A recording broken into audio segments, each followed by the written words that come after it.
И така ја сега чекам на шалтер да се вратам на причава со тоа мокраќата, која пред мене една артифицијална плавуша дојде на тазе од Скопје, од некој свирипичин, од Долнодупен или може од Куратица, не ја прашав.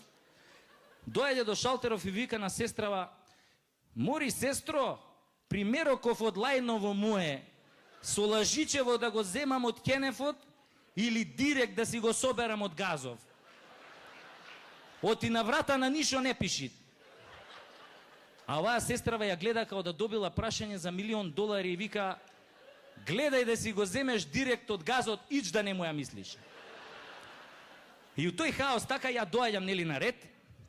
Да, мокраќата, ови одма ми земаа бриз крв што требеше таму, ми даваат бројче и ми викаат: "Ке доеш по резултатите у петок меѓу 1 и 2.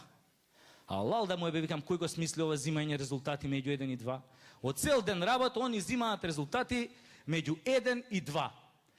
Абе, викам, замисли да работам до 5 сати у некоја фирма. Резултати јок. Замисли да работам у некоја, да кажеме, владина институција, да кажеме у Министерство за здравство. Таму се работи до 7. Која ја ќе земам резултати? Никојаш. И ја така се нервирам и ми текнуе. Викам, ова зимањево резултати меѓу 1 и 2 е сигурно усогласно со новите реформи у здравството. Нема губење работни часови. Меѓу 1 и 2 си на пауза и тогаш одиш на шалтер, нели, да си земеш резултати од мокраќа. И викам, шом се мора, така се мора, викам, морам и ја да се реформирам као пациент. И јас, нели, одам у петок, тачно 1:15, се нацртуjem тамо на шалтер, нели, а оваа сестрава се задубила у тоа хартиите као ној и не ме ни регистрира. Дури после 10 минути крева глава, ја у тој момент се наведнуем вака на шалтерот, како што треба, како што смислила државата, нели, сите да се наведнеме на шалтерот, и пуштам осмех како секој просечен македонски пациент. Добар ден, може да ги земам резултатите од мокраќа? А она ме гледа као да сум дошол по резултати од психијатрија и ми вика не може. Ај почекав 5 минути, реков, совеста на медицинскава сестра ќе проработи, ќе ми се обрати, нели? И тогаш ми светна. Тогаш ги открив трите најголеми вистини за медицинските сестри. Под број 1. Медицинската сестра нема совест. Под број 2. Медицинската сестра реагира дури по петото викање. И под број 3. Медицинската сестра може највише да ти заврши работа у болница, али само ако сака. А оваа мојава немаше абер од сакање. И викам, се извинувам, може да ги земам резултатите, овде пише меѓу 1 до 2 дека ги давате сега 1,5. А она па ме погледнува као да гледа говно и ми вика, не може. А зошто викам не може? Не може, бе дечко, зашо не се стигнати. Добро, бе, викам, а која ќе стигнат? Види, бе дечко, па резултатите не се пици, па сега ќе ги ставиме да се печат, па ја ќе ти кажам ќе стигнат за 15 минути. Ќе стигнат, кога ќе бидат готови и кога ќе ги донесат. Добро, викам, а кој знае кога ќе ги донесат? Види, дечко, некој може знае, али ја не сум таа.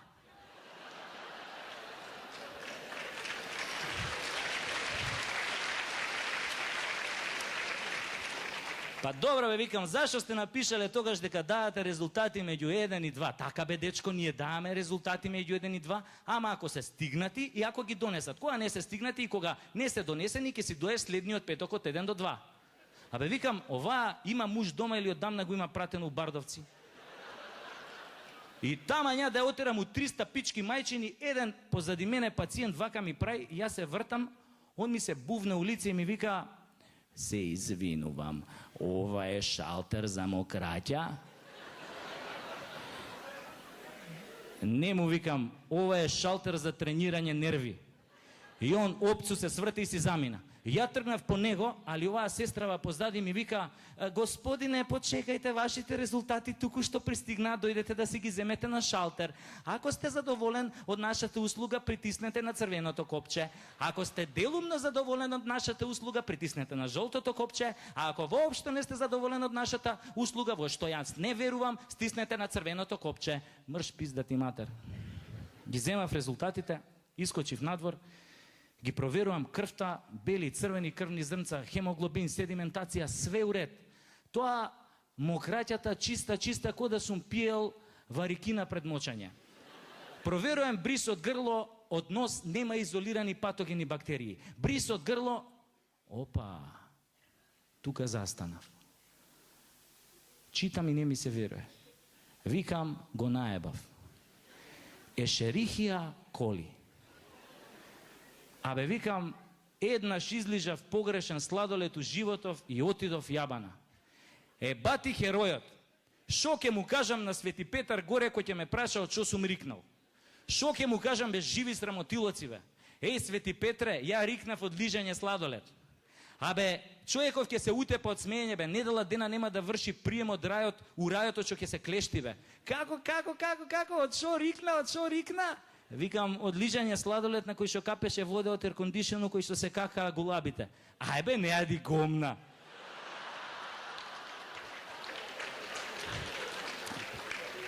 Вика, го гледаш оној тамо? Викам, го гледам и шо?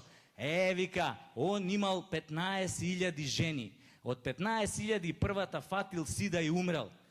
Бачиште невидено, херојска смрт. Него, вика, му даам бенефициран престој у рајот и дозвола за споменик на кој плоштад сака у Македонија. Вале ќе му го прави за 600.000 евра. Ситно. А вика, го гледаш оној другиот. Шо бе, му викам тој? Вика, тој 3.000 пути скокнал со падобран. Имал 20 жени, 10 мужи, 3 магарици, 2 овци, 1 кобила. Му се родиле 20 деца. 3.001 пут не му се отворил падобранот и умрел ко фраер, бе. А не ти си умрел од лижање сладолед на кој што капела вода од еркондишено, кој што се какале гулабите. А види, бегај. На тоа ми текна ја кога искочив од таа државната лабораторија и кога прочитав у резултатот дека ми е изолирана ешерихија коли или што би рекол